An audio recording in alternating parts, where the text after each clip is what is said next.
The ratio test without endpoints, part 2.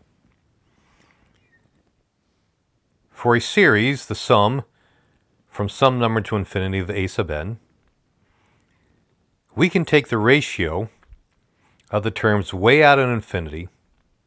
That is, we can do the limit as n goes to infinity of a sub n plus 1 over a sub n.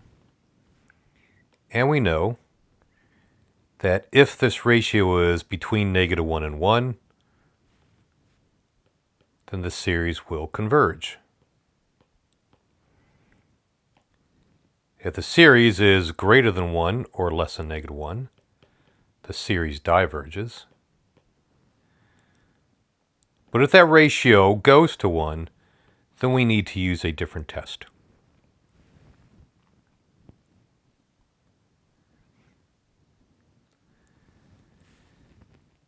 Let's do an example. Suppose we have the sum from 1 to infinity of negative 1 to the n times x minus 3 to the n over n times 4 to the n.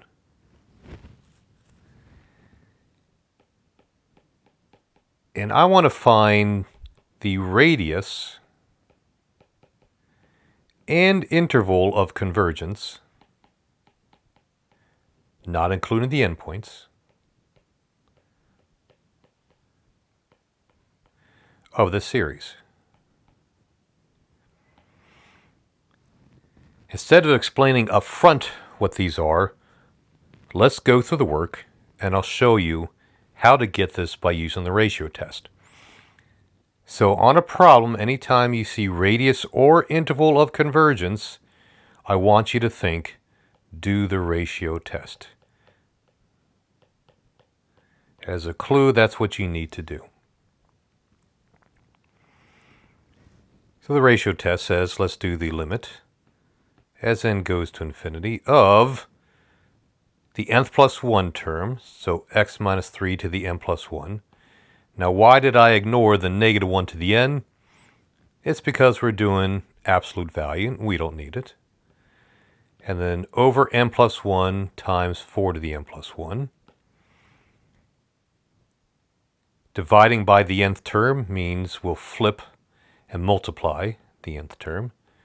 So n times 4 to the n over x minus 3 to the n. That's a setup. Now we'll simplify. So the limit as n goes to infinity. Looking at the x minus 3 terms, we end up with x minus 3 on top. If I compare my n plus 1 and n, that will go to 1. So I don't need it. And then the 4 to the n over 4 to the n plus 1 gives me 4 on the bottom. There are no n's left over, so I don't really need that anymore. And this is the ratio way out at infinity. And I know that this series will definitely converge if that ratio is between negative 1 and 1. Or, after a little bit of algebra, if x minus 3 is between negative 4 and 4.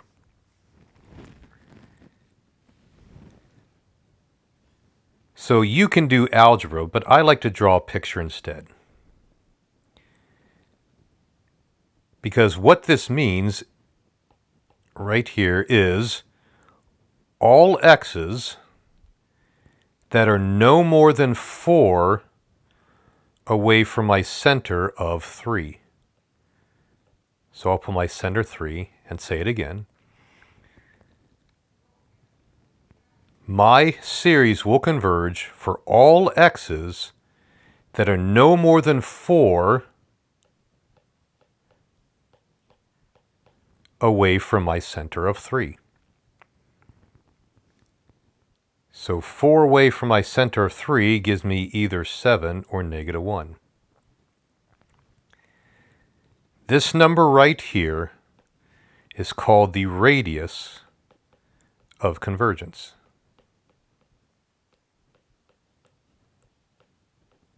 because it's how far I'm allowed to go on all, that is both sides, of my center.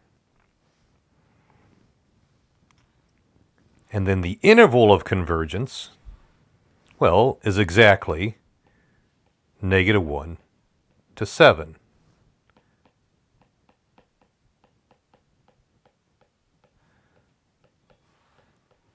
That is, the series will converge, guaranteed, for all x's between -1 and 7. Now, if x equals -1 or 7, the ratio test equals 1 and fails, and we would need to use a different test to determine convergence at the endpoints. Just for the sake of example, what if I had x equals 7? If I plug x equals 7 back into my series, and let me do it over here on the side so we can see the series at the same time, I would get the sum from 1 to infinity of -1 to the n, now this matters, and then I would have 7 minus 3 to the n over n times 4 to the n, which of course simplifies to -1 to the n over n. Later on, we will see that this particular series would converge. But if I plugged in the other endpoint, it would not converge. The reason why we'll have to wait for just a little bit. But let's do another example.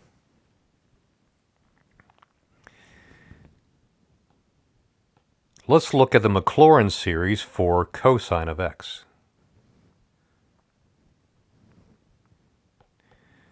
So the sum from 0 to infinity of -1 to the n times x to the 2n over 2n factorial. The fact that cosine is an even function helps me remember the formula. So I just stated that this is a true fact, and we showed it. But what I didn't say is, when is this true? That is, for what x's does my series converge to my function? So I'm really asking, what is the radius, or in this case, the interval of convergence?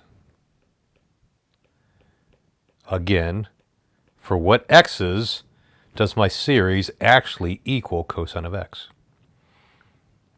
Interval of convergence is a clue that we need to do the ratio test. So do the limit as n goes to infinity of x to the 2 times quantity n plus 1, so 2n plus 2, over 2 times quantity n plus 1, again 2n plus 2 factorial. Take my nth term, flip it and multiply. Ignoring the -1 to the n because we're dealing with absolute value here, so it won't matter. And let's start simplifying. X to the 2n plus 2 over x to the 2n will equal x squared. 2n factorial over 2n plus 2 factorial is going to give me 2n plus 1 times 2n plus 2 in the denominator. Now, I know that this will converge for all x's that make the ratio less than 1. But since n goes to infinity, I get that x squared has to be less than infinity for my series to converge. So the radius of convergence is infinite, which means that